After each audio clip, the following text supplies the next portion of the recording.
ભગવાન તમારા ઘરે પધારે એ બહુ મોટી કૃપા કહેવાય. ભગવાનની સેવા કરવાની ઈચ્છા થાય, બહુ મોટી કૃપા કહેવાય. વલ્લભકુલ પરિવારના ગૃહે ઠાકોરજી પધાર્યા છે. આનંદ અપરંપાર થયો છે. આનંદ ફૂલે ન સમાય. બહુ તમે આનંદમાં આવી જાઓ ને પછી લૂંટાવાની ઈચ્છા થાય. જોજો, તમારા ઘરે જયારે બહુ બધા મહેમાનો આવ્યા હોય ને તમે બહુ ખુશ થઈ ગયા હો, પછી બહુ જમવામાં મજા ના આવે, જમાડવામાં મજા આવે. બીજા જમે એમાં જે આપણને સંતોષ થાય, પોતાના જમવામાં એટલો સંતોષ ન થાય. અરે અમે તો ખાઈએ છીએ, તમે ખાઓ ને. લૌકિકના અંદર જયારે માણસ ખુશ થાય ત્યારે આમ પાર્ટીઓ કરે, ભેગા થાય, ડીંગા મસ્તી કરે. એમાં લૌકિકમાં જયારે લોકો ભેગા થાય, ઉત્સવ કરે. લૌકિકના ભેગા થયેલી ડીંગા મસ્તીને આપણે પાર્ટી કહીએ, અને અલૌકિકના અંદર એ શ્યામ સુંદરના રંગમાં રંગાઈને જે આપણે નંદ મહોત્સવ કરીએ, જે આપણે નાચ ગાન કરીએ, જે આપણે ઉત્સવને ઉજવીએ, એને આપણે મહોત્સવ કહીએ. એ પાર્ટીમાં એ લૌકિકતાનું મિલન છે, અહીંયા અલૌકિકતાનું મિલન છે. પેલું સૂક્ષ્મ શુષ્ક એક મજા છે, આ એક દિવ્યાનંદ છે. આ પ્રભુ માટે કરેલો આનંદ છે, અને આનંદ હંમેશા ઉછાળા સાથે આવે. તમે બહુ આમ આનંદમાં હશો ને એટલે તમને આમ કૂદવાની ઈચ્છા થાય, એની અભિવ્યક્તિ કરવાની ઈચ્છા થાય. એટલે બહુ જ આનંદ આવે ત્યારે નાચવાની ઈચ્છા થાય. એ નાચીને એની અભિવ્યક્તિ કરો છો, યા ગાવાની ઈચ્છા થાય. આનંદ એ માણસને બેઠો ના રાખે, એનામાં ઉછાળો લાવે, યા તો ગાય. એની અभिव्यक्ति गावाથી करे या नाचवाથી करे. नाच और गान ये आनंद की अभिव्यक्ति के बहुत अच्छे एक विषय है. पहले नाता नाता बहुत मजा આવી જાય તો ગાવા લાગે, મજા આવે છે ગાવામાં. અને એટલે જ આ દુનિયામાં બાથરૂમ સિંગરો એટલા બધા છે. એમ એને સ્ટેજ પર ગાવામાં આમ સંકોચ થતો હોય, પણ આમ જયારે પોતે નાતો હોય ત્યારે કઈ ને કઈ ગુનગુન કરે, કઈ ને કઈ ગાય. એને મજા આવી રહી છે, એને કઈક શારીરિક સુખ મળી રહ્યું છે, એટલે એમાં એ ગાતો થઈ જાય. खुशबुओं को फैलने का शौक है, पर हवाओं के बिना वो नामुमकिन है. એમ જીવનના અંદર વ્યક્તિ કઈ પણ કરવા ચાહે, કઈ પણ ઈચ્છે, કેટલો પણ પુરુષાર્થ કરે, પણ ભગવાનની કૃપા વગરની હવા વગર એ નામુમકિન થઈ જાય છે. इच्छा, यत्न और अनुग्रह, कितनी भी इच्छा करो, उसके पीछे पुरुषार्थ करो और फिर भगवान का अनुग्रह प्राप्त हो, तब वो कार्य साकार बनता है. तो आनंद में गावानी इच्छा थाय, नाचवानी इच्छा थाय. आनंद उछाड़ा साथे આવે, અને જો દુઃખ એ લો કરી નાખે તમને. આનંદ હાઈ કરી નાખે, દુઃખ લો કરી નાખે. ઘણા લોકો તો એટલા ડિપ્રેસ થઈ જાય, ફ્લોર પર બેસી જાય, નીચે જ પડી જાય સીધા, આમ પલાઠી મારીને જમીન પર જતા રહે. કેમ? કારણ કે ડિપ્રેસ છે, એ લો ફીલિંગ છે. આપણે ઉત્સવોને ઉજવીએ છીએ, આનંદની અભિવ્યક્તિ કરીએ છીએ. તો જ્યારે જ્યારે જીવનમાં આનંદ પ્રાપ્ત થશે ત્યારે લૂંટાવાની ઈચ્છા થશે. લૌકિકમાં તમને કંઈક આનંદ મળ્યો તો તમે પાર્ટી સ્વરૂપે એને લૂંટાવો છો, એમાં ખૂબ ખર્ચો કરો છો, બધાને ભેગા કરો છો, મોજ શોખ કરો છો. એમાં લૌકિકતાના અંદર જ્યારે આનંદની પ્રાપ્તિ થાય ત્યારે પણ આપણે ઉજવીએ છીએ. તો આ ઉજવણીઓ એ આનંદની આપણા હૃદયમાં અભિવૃદ્ધિ કરે છે. આનંદ એ આત્માનું સ્વરૂપ છે, અને આત્મા પરમાત્માનું અંશ છે. આનંદ આપણા અંદર છે જ. અને એટલે જ યાદ રાખજો, જ્યારે આત્માના સંસ્કાર જાગૃત થાય ત્યારે આપવાની ઈચ્છા થાય, જ્યારે શરીરના સંસ્કાર જાગૃત થાય ત્યારે લેવાની ઈચ્છા થાય. આત્મા એ પરમાત્માનું ચિદંશ, એ શુદ્ધ છે, નિર્વિકાર છે, એમાં કોઈ ખરાબી નથી. અને શરીર કોનાથી બનેલું છે? એ રજ અને વીર્યથી બનેલું છે. આપણા શરીરનું નિર્માણ એ ભોગથી થયેલું છે. આપણા આત્માનું નિર્માણ એ યોગથી થયું છે. યોગમાં આપવાની ઈચ્છા છે, ભોગમાં લેવાની ઈચ્છા છે. એ શરીર ભોગથી બન્યું એટલે શરીરને વોન્ટિંગ ડિઝાયર છે, ભોગવવાની ડિઝાયર છે. એટલે જ્યારે જ્યારે લેવાની ઈચ્છા થાય તમારા મનમાં, અતિશય સ્વાર્થ વધે, અતિશય લોભ વધે, અતિશય અહંકાર વધે, અતિશય શરીરને કમ્ફર્ટ આપવાનો કોન્સેપ્ટ તમારા અંદર ઊભો થાય, કેવલ શરીર માટે જ જીવવાની ઈચ્છા તમારા મનમાં થાય, ત્યારે સમજો કે શરીરના સંસ્કારો જાગૃત થયા છે અને આત્માના સંસ્કાર હજી જાગૃત થયા. પણ જ્યારે જ્યારે આત્માના સંસ્કાર જાગૃત થાય ત્યારે આપવાની ઈચ્છા, ત્યારે લેવાની ઈચ્છા નહીં થાય. અને આપવું એનું જ નામ યજ્ઞ છે. પ્રિયજનો, આત્માને શું પસંદ છે? આત્માને યજ્ઞ પસંદ છે.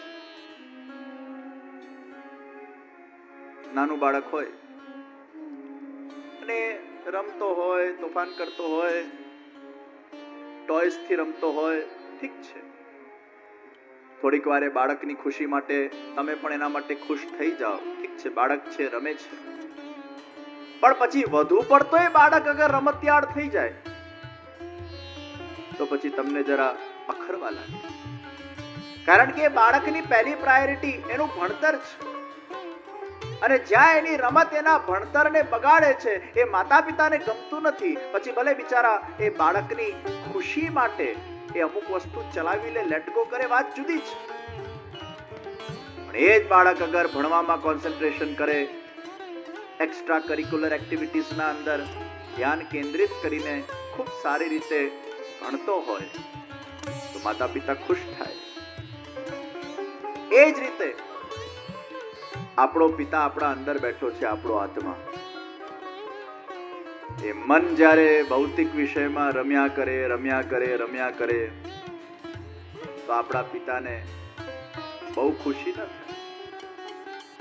પણ જ્યારે જ્યારે એ આત્મા દ્વારા એ વ્યક્તિ યજ્ઞ કરે છે, આપવાનું કામ કરે છે, ત્યારે એ પિતા ખુશ થઈ જાય છે અને એ બાળકનો ગર્વ લે છે, એ બાળકને આશીર્વાદ પ્રદાન કરે છે. વાહ, આજે તને જેના માટે જન્મ મળેલું એ કાર્ય તું કરી રહ્યો છે અને આજે મને બહુ ખુશી થઈ. હે બાળક, તું કેવલ માત્ર રમતો નથી, તોફાન નથી કરતો, પણ સાથે સાથે તું ભણતર પણ કરે છે.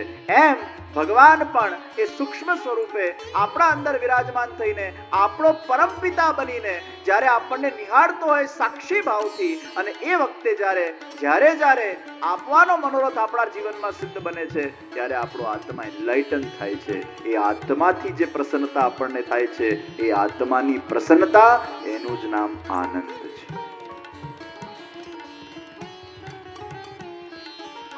એટલે ભૌતિક વિષયોના માધ્યમથી પ્રાપ્ત થયેલું સિમ્પલ પ્લેઝર આત્માને પ્રસન્ન કરતું નથી. એ ઠીક છે, એ જોયા કરે છે, આત્મા જુએ છે, મન ખુશ થાય છે, પણ આત્મા ખુશ થતો નથી. આત્મા ક્યારે ખુશ થાય છે? જ્યારે તમે યજ્ઞ કરો. અને યજ્ઞો કરવાથી જ તમારો આત્મા એનલાઇટન થશે. તો આપણા ત્યાં કહેવામાં આવ્યું કે વર્ષમાં 5 યજ્ઞ કરવા જોઈએ મિનિમમ. સૌથી પહેલું, દર વર્ષે એકવાર તમારા ઘરે વૈદિક યજ્ઞ થવું જોઈએ. વૈદિક યજ્ઞમાં શું થાય છે? બધા દેવી દેવતાઓને આપણે ભેગા કરીએ છીએ. પુરુષોત્તમ સહસ્ત્રનામ યજ્ઞ, વિષ્ણુ સહસ્ત્રનામ યજ્ઞ, સંકર્ષણ યજ્ઞ, ગોવર્ધન યજ્ઞ, જે તમને અનુકૂળ આવે. વર્ષમાં એકવાર બધા દેવી દેવતાઓને ઘરે ભેગા કરી નાખવા. દિવાળી ટાણે આપણે સ્નેહ સંમેલન કરીએ છીએ, બધા જ પરિવારજનો ભેગા થાય, મિત્રો ભેગા થાય, ગેટ ટુગેધર નથી કરતા. તો જેમ આપણે દિવાળી ટાણે નવા વર્ષે ગેટ ટુગેધરિંગ કરતા હોઈએ છીએ, વર્ષમાં એકવાર બધા દેવી દેવતાઓને ખુશ કરી દેવા. પ્રધાન ભગવાન કૃષ્ણ, અને એ બધા ભગવાન કૃષ્ણના જ અંશો છે. પ્રાકૃતા સકલા દેવા ગણિતાનંદકમ બૃહત. બધા દેવો પ્રાકૃત છે, અમુક અપ્રાકૃત છે. પૂર્ણાનંદો હરિસ્તસ્માત કૃષ્ણ એવ ગતિર્મમ. તમે જ્યારે વૈદિક યજ્ઞ કરો છો ત્યારે એમાં અન્યાશ્રયનો બાદ નથી આવતો, કારણ કે તમે કૃષ્ણ ભગવાન થકી એ બધા દેવોને જુઓ છો. સર્વદેવ નમસ્કાર કેશવમ પ્રતિગચ્છતિ. સર્વદેવ નમસ્કાર કેશવમ પ્રતિગચ્છતિ. બધા દેવોને નમસ્કાર એ કેશવને જાય છે, જેમ બધી નદીઓ ભેગી થઈને સમુદ્રના અંદર ભળે.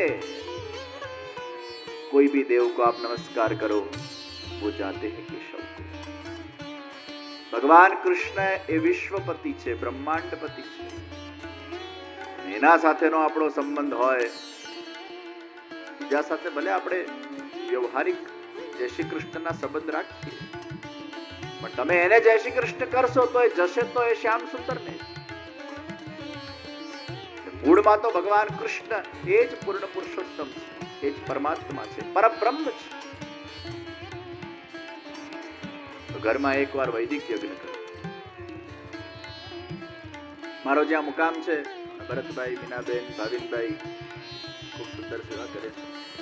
એમના ત્યાં બહુ બધા યજ્ઞો થયેલા છે અને મને પણ યજ્ઞ ખૂબ પસંદ છે. મારો રુચિનો વિષય નિત્ય યજ્ઞ થતું હોય.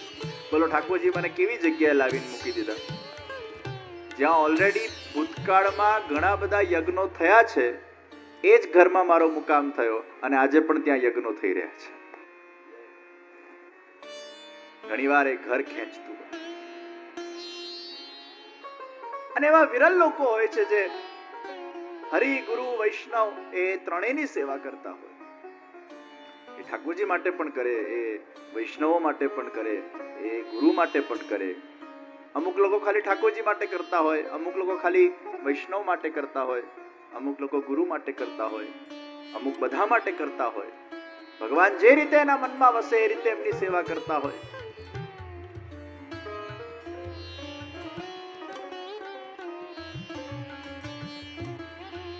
તો વૈદિક યજ્ઞ એ સ્વાહા સ્વાહા સ્વાહા કરીને આપણે એ અગ્નિ સ્વરૂપ પરમાત્માને જમાડીએ છીએ અને એ પરમાત્માની એ અગ્નિમાંથી જે વાઇબ્રેશન નીકળે છે, એમાંથી જે ધૂણી નીકળે છે, અને એ ધૂણીને જ્યારે આપણે શ્વસીએ છીએ ત્યારે આપણું અંતઃકરણ, આપણું ચિત્ત એ શુદ્ધ બને. બ્રાહ્મણો એ સંધ્યા વંદન કરતા હોય અને જે બ્રાહ્મણ 3 દિવસ સુધી સંધ્યા વંદન ન કરે એના અંદરથી બ્રાહ્મણ દેવતા નીકળી જાય છે. આપણા ત્યાં બ્રાહ્મણને જમાડવાનું બહુ પુણ્ય છે, પણ તમે જ્યારે બ્રાહ્મણને જમાડો ને ત્યારે એકવાર પૂછી લેજો તમે સંધ્યા વંદન રોજ કરો છો? કારણ કે 3 દાડા સુધી અગર સંધ્યા વંદન ન કરો તો એમાંથી બ્રાહ્મણત્વ નીકળી જાય અને વ્રાત્ર બની જાય. એમાં આવાહન છે. અને વલ્લભકુલ પરિવારમાં પણ જગતગુરુ શ્રી વલ્લભાચાર્યજી મહાપ્રભુજીએ વૈદિક બધા જ પ્રિન્સિપલ્સ ને ફોલો કર્યા છે. સંધ્યા વંદન મહાપ્રભુજી પોતે કરતા અને ત્રિકાલ સંધ્યા કરતા 3 વાર કરતા. 3 વાર નહીં તો 1 વાર તો આપણે કહીએ.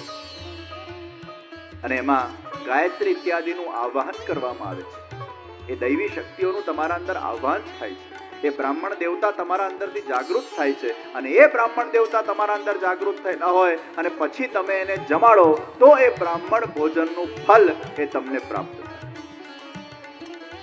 અને એટલે સંધ્યા વંદનના મંત્રોમાં આયાતુ વરદા દેવી અક્ષર બ્રહ્મ સંમિતમ ગાયત્રી છંદસા માતેદમ બ્રહ્મજુષસ્વમે યત્રાત્ર્યા કૃતે પાપમ તદ્રાત્ર્યા પ્રતિમુચ્યતે સર્વવર્ણે મહાદેવી સંધ્યા વિદ્યે સરસ્વતી ઓજોસી સહોસી બલમસી બ્રાજોસી દેવાનામ ધામનામસી વિશ્વમસી વિશ્વાયુર સર્વમસી સર્વાયુર વિભુરોમ ગાયત્રીમ આવાહયામિ સાવિત્રીમ આવાહયામિ સરસ્વતીમ આવાહયામિ ચંદ્રશ્રીમ આવાહયામિ શ્રિયમ આવાહયામિ રિયમ આવાહયામિ બલમ આવાહયામિ ગાયત્ર્યા ગાયત્રી છંદો વિશ્વામિત્ર ઋષિ સવિતા દેવતા અગ્નિર્મુખમ બ્રહ્મા શિરો વિષ્ણુ હૃદય રુદ્ર શિખા પૃથ્વીયોની પ્રાણાપાન વ્યાનો દાન સમાના સપ્રાણા શ્વેતવર્ણા સાંખ્યા યનસ ગોત્રા ગાયત્રી ચતુર્વિગુશતક્ષરા ત્રિપદા ષટ્કુક્ષિ.